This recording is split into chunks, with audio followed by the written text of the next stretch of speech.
안녕하세요. 김성학 변호사입니다. 저는 대한변호사협회 공식인증 제주 형사전문 변호사이자 제주지방법원 재판부별 국선변호사, 제주지방법원 논스톱 국선변호사를 역임하면서 수많은 형사사건의 변론을 성공적으로 수행해왔으며 현재 다수의 형사사건을 수임하여 변론하고 있습니다. 형사사건 중 사기죄는 일상적인 거래관계에서도 쉽게 문제될 수 있어 많은 분들이 예기치 않게 수사 대상이 되곤 합니다. 특히 피해 금액이 크거나 다수 피해자가 존재하는 경우 형량이 무겁게 선고될 가능성이 높아 초기 대응이 매우 중요합니다. 오늘은 사기죄 형량을 결정하는 기준과 함께 실제 재판 과정에서 선처를 받기 위한 핵심 방안을 중심으로 제주 사기죄 변호사의 시각에서 자세히 설명드리겠습니다. 형법 제347조에 따르면 사기죄는 기망행위로 상대방을 착오에 빠뜨려 재산상 이익을 취득하는 범죄를 말합니다. 단순히 약속을 지키지 않았다는 사정만으로는 사기죄가 성립하지 않으며 처음부터 속일 의도, 즉 편취의 고의가 있었는지가 핵심 쟁점이 됩니다. 사기죄가 인정될 경우 적용되는 기본적인 법정형은 다음과 같습니다. 10년 이하의 징역 또는 2천만 원 이하의 벌금에 처해지게 됩니다. 다만 이는 어디까지나 기본 규정일 뿐이며 실제의 형량은 여러 요소를 종합하여 결정됩니다. 특히 제주 지역에서도 최근 사기 사건에 대한 처벌 수위가 점점 엄격해지는 추세이기 때문에 제주 사기죄 변호사의 조력을 통한 체계적인 대응이 필수적입니다. 사기죄 형량을 결정하는 주요 기준으로는 첫 번째, 피해 금액의 규모가 있습니다. 피해 금액은 형량 산정에 있어 가장 중요한 요소입니다. 소액 사기와 수억 원대의 사기는 처벌 수위에서 큰 차이가 발생합니다. 두 번째는 피해자의 숫자입니다.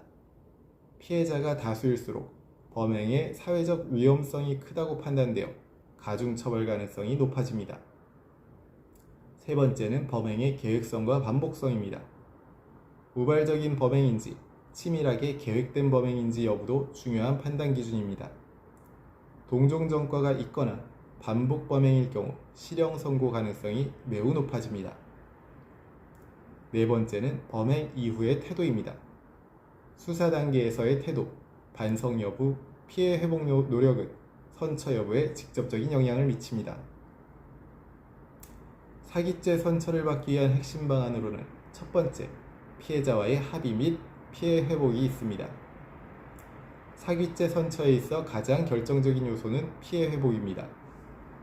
전액 변제가 어려운 경우라도 일부 변제, 분할 변제, 의지, 공탁 등을 통해 성실한 태도를 보이는 것이 중요합니다. 실제로 제주 사기죄 변호사가 개입해 합의를 이끌어낸 사례에서 집행유예나 벌금형으로 감경되는 경우가 많았습니다. 두 번째는 초범임을 적극적으로 소명하는 것입니다. 초범이거나 형사처벌 전력이 거의 없는 경우 재범 가능성이 낮다는 점을 강조하여 선처를 기대할 수 있습니다. 세 번째는 편취의 고의 부존재를 주장하는 것입니다. 단순 채무불이행이나 사업 실패 등 사기 고의가 없었다는 점을 입증할 수 있다면 무죄 또는 혐의 축소도 가능합니다. 이 부분은 법리적 판단이 필요하므로 제주 사기죄 변호사의 전략적인 수립이 중요합니다. 형량을 낮추고 선처를 받기 위해서는 피해 회복, 진정성 있는 반성, 법리적 방어가 종합적으로 이루어져야 하며 이를 위해서는 사건 경험이 풍부한 제주 사기죄 변호사의 조력이 필수적입니다. 현재 사기 혐의로 수사와 재판을 앞두고 계시다면 언제든지 제주 형사전문 변호사 김성학 법률사무소를 찾아주시면 신속, 정확한 해법을 제시해드리겠습니다. 조금이나마 도움이 되셨으면 합니다. 감히 최고라고 자부할 수는 없지만 여러분의 권리를 지키고 항상 최선의 결과로 만족을 드리는 제주 형사전문 김성학 변호사입니다. 감사합니다.